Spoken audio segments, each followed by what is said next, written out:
Before you crucify me, hear me out. I know you read the title of this video and you're shaking your head, but just let me explain, please. Buenas, ¿qué onda? Soy Shawnie. Welcome back to my channel. If you clicked on this video just to drag me, cállate la boca. Siéntate y escúchame primero, ¿ok? Gracias. And don't forget to hit subscribe. And if you're already part of the family, welcome back. I love y'all so much for your continued support. I lived in Mexico for 3.5 beautiful years and I didn't learn Spanish. Yeah, I know, embarrassing, right? But in this video today, I'm going to be breaking down the efforts I made to learn Spanish, the situation that completely shattered my confidence, where I personally went wrong in my journey to learn Spanish, and also what I am doing to course correct. So without further ado, court is in session. Let me plead my case. When I moved to Mexico in 2021, one of my top priorities was finding a Spanish teacher. I knew that learning the language would be essential to me navigating my new life. So I posted in a few expat WhatsApp chats asking for recommendations, and the responses poured in. After sorting through the list and getting honest feedback, I chose a teacher. Before starting, she asked me some questions about my current Spanish skills, and to be honest, I was starting from zero.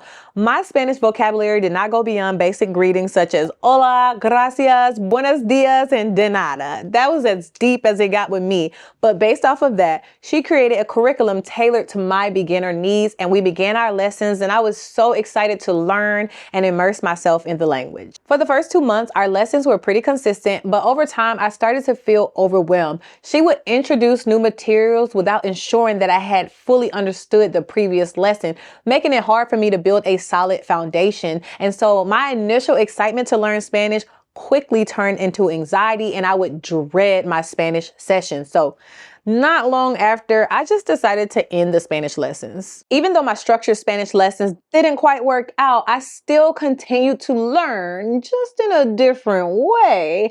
I had always heard that the best way to learn a language is to find a lover, and well, he found me. He came up to me in the gym, cracked a silly joke, we both laughed, introduced ourselves, and he asked to take me to lunch. And one thing about me is I love a confident man, so of course I said yes. At first, I wasn't expecting much because, let's be real, dating can be so exhausting, but we clicked. He was born and raised in Guadalajara, had moved to Playa del Carmen in his adulthood, built a house, and was living the beach life. He was also fluent in English. As we began to spend more time together, he would immerse me in Mexican culture, take me to local spots that immigrants didn't know about, and quiz me daily on Spanish vocabulary and slang.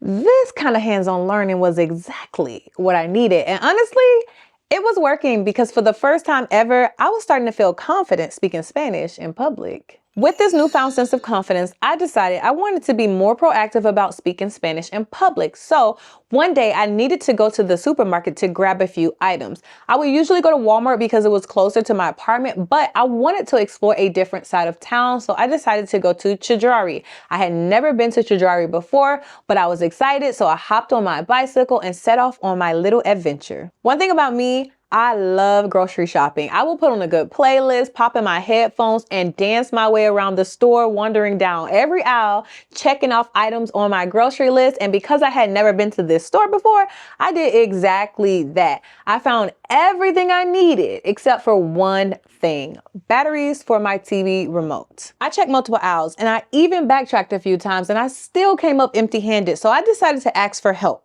In Spanish, of course. I spotted a worker, walked up to her, and I confidently said, "Disculpa, ¿dónde está las baterías?" And she looked at me and laughed. In retrospect, I now know that the sentence I used was not grammatically correct and baterías is not the exact word for what I was looking for, but come on now. It's very evident that Spanish is not my first language, but at least I was trying. I didn't go up to her with Google Translate in her face. I made an effort. But instead, she went and grabbed another coworker, had me repeat what I had just asked her. They exchanged looks and they both laughed in my face. In that moment, I felt so small, but I still needed my batteries. So instead, I showed them a picture and she simply pointed at an owl. When I got to the owl, I literally burst into tears. I'm a smart girl. I know the difference between when someone is laughing with me versus when someone is laughing at me. And that hurt me deeply. Not only was it embarrassing, it completely shattered my confidence. And after that, I honestly stopped trying, because what is the point if my efforts are going to be ridiculed and mocked? That experience was a turning point for me. Instead of pushing through, I completely gave up, and that's where I went wrong. But at least I know the correct word for batteries now: pilas. Migration has been happening for centuries, and one of the most natural ways to find a sense of belonging in a new country is to connect with those from your home country. This happens everywhere. Here in Atlanta, there are neighborhoods where mostly Indian or Mexican communities live, creating their own communities filled with familiar culture, language, and traditions. And oftentimes, many people in these communities will not feel the need to learn English because they don't have to, and some of them have children that speak English that can assist them. I did the exact same thing in Mexico. I found comfort and solace in the expat community. It was easy to connect with people because we were on similar journeys, and it was effortless to make friends because we spoke the same language and had a common background. And while there's absolutely nothing wrong with this, it can become a crutch, and that's where I went wrong. I surrounded myself with almost exclusively Americans, which meant that I rarely needed to speak Spanish, so the sense of urgency to learn the language soon faded because I was comfortable within my expat bubble. Looking back, I now see that as the biggest mistake I made in the 3.5 years I spent living abroad in Mexico. I wish I would have pushed myself out of my comfort zone. I wish I would have limited my interactions with expats and intentionally placed myself in environments to make friends with locals. I had so many missed opportunities to connect with locals simply because I did not speak Spanish. I remember when I lived in Playa del Carmen, I went wandering around on my bike one day and stumbled across a skate park. So a few days later, I brought my rollerblades to that skate park to skate, and I noticed that everyone was on roller skates, and it was just me and a 5-year-old little girl on roller blades. And she was so excited to see me. She came up to me and she wanted to talk to me and skate with me, and I couldn't even communicate with her.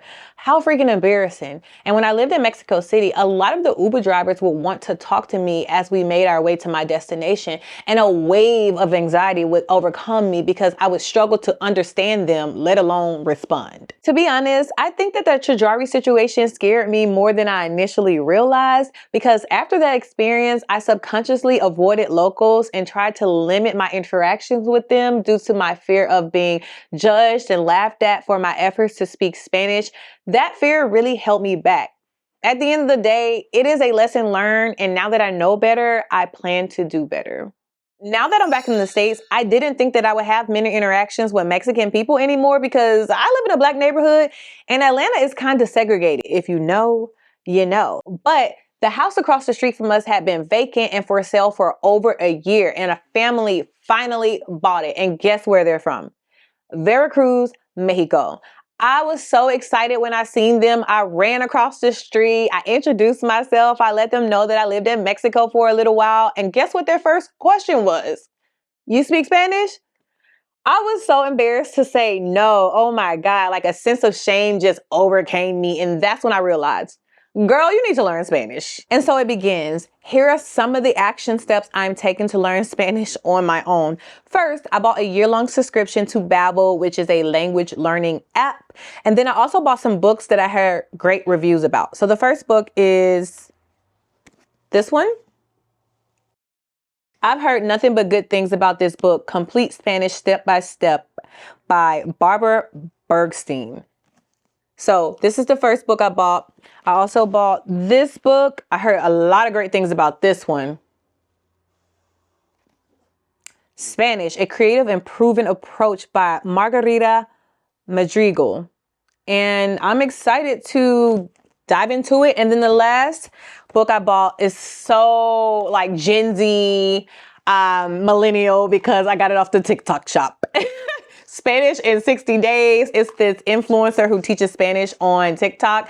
And this book has like native slangs and slogans and things that a local Mexican would say. It's coming from the perspective of someone who's speaking in a more informal way, which I think is the best way, one of the better ways to learn, because I don't want to sound too gringo. So these are some books I bought. And then I also found out that there are websites where you can speak with native Spanish speakers via like video call. And I want to do more research on it. I haven't done a lot, but I would love to hop on video call and practice my Spanish with a native Spanish speaker. So those are definitely some of the efforts I am taking to course correct, get back on track, become bilingual. It's just taking me a little bit longer than the average person, but it will get done. So if you're watching this video and you're bilingual, I would love for you to drop any tips, advice, or recommended resources in the comments below to help me on my journey. Let me know what tactics and methods help you become fluent. I want to hear from all the polyglots of the world. You can watch this video and pass judgment on me, but honestly, I've already judged myself. Pero me perdono. Instead of gearing up to type a mean comment, I challenge you to drop something valuable, a tip, a resource, or advice that can actually help me finally learn Spanish. Learning a second language has been incredibly difficult for me. Some of the pronunciations feel damn near impossible for me to say. The various conjugation literally make my brain feel like it's being fried. And then I'm teaching myself. Not ideal at all, but I'm still going to try. They say the best way to learn is through immersion, being in an environment where Spanish is constantly spoken. And I know I had nearly 4 years in Mexico to take full advantage of that opportunity, and I completely dropped the ball. I know, trust me. I know. Let this video be a lesson to anyone who's thinking about moving abroad to a country where their language is not your first language. Please do not pigeonhole.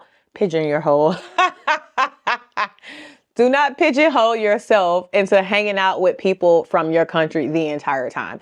Immerse yourself.